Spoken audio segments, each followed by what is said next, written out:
Bayangkan kamu sedang minum jamu kunyit asam, segar dan hangat, tanpa sadar bahwa di dalamnya ada senyawa yang sedang diteliti oleh ilmuwan di seluruh dunia, karena potensinya menyembuhkan penyakit serius seperti obesitas, Alzheimer, bahkan peradangan kronis.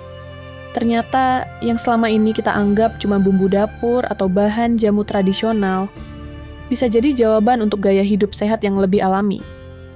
Nama senyawanya adalah kurkumin, dan ia bukan pemain baru. Tapi sekarang, kita melihatnya dengan cara yang benar-benar baru.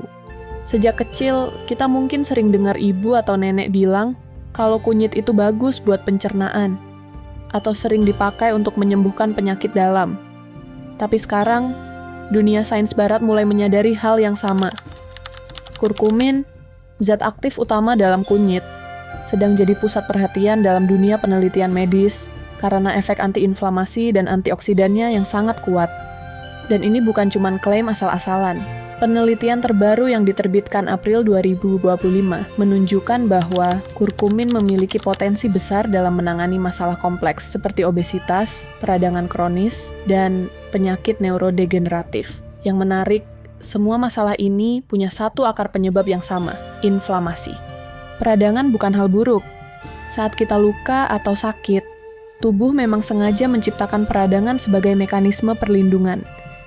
Tapi yang jadi masalah adalah saat peradangan terjadi terus-menerus dalam waktu yang lama.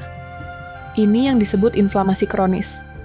Dan ini diam-diam memicu banyak penyakit modern, dari diabetes, penyakit jantung, sampai gangguan otak seperti Alzheimer.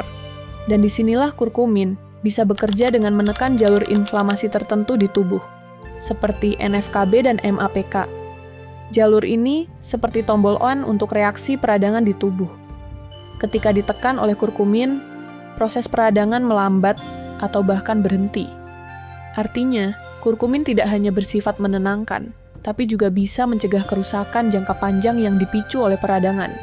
Ketika kita bicara soal obesitas, banyak orang hanya fokus ke timbangan, tapi sebenarnya lemak berlebih di tubuh, terutama di area perut, menghasilkan senyawa proinflamasi yang bikin tubuh terus-menerus dalam mode sakit.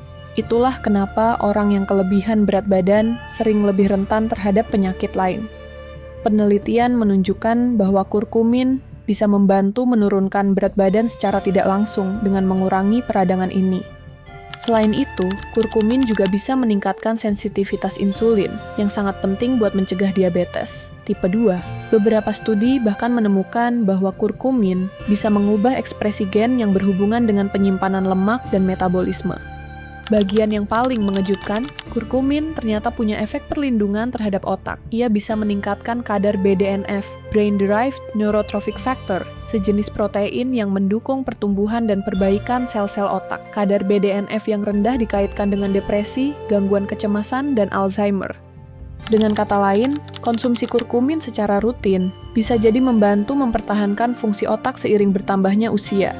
Dalam beberapa uji coba, orang dewasa yang mengonsumsi suplemen kurkumin menunjukkan peningkatan daya ingat dan fokus hanya dalam waktu beberapa minggu.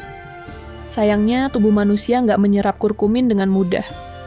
Kalau kamu cuma makan kunyit biasa, yang terserap ke tubuh bisa sangat sedikit.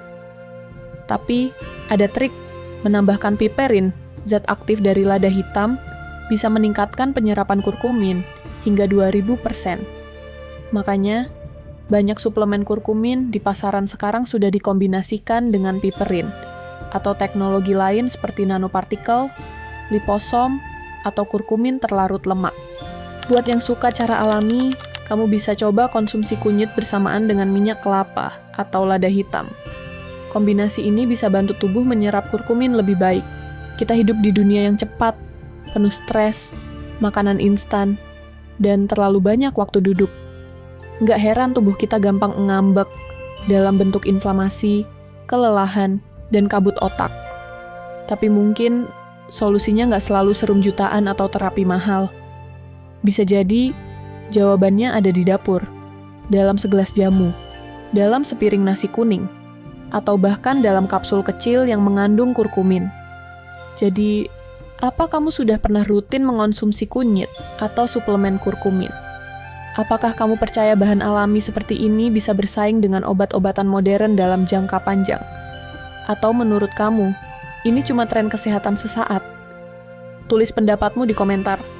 Dan kalau kamu tertarik bahas lebih banyak soal bahan-bahan alami yang bisa bantu tubuh dan pikiran tetap sehat, jangan lupa ikuti terus channel ini.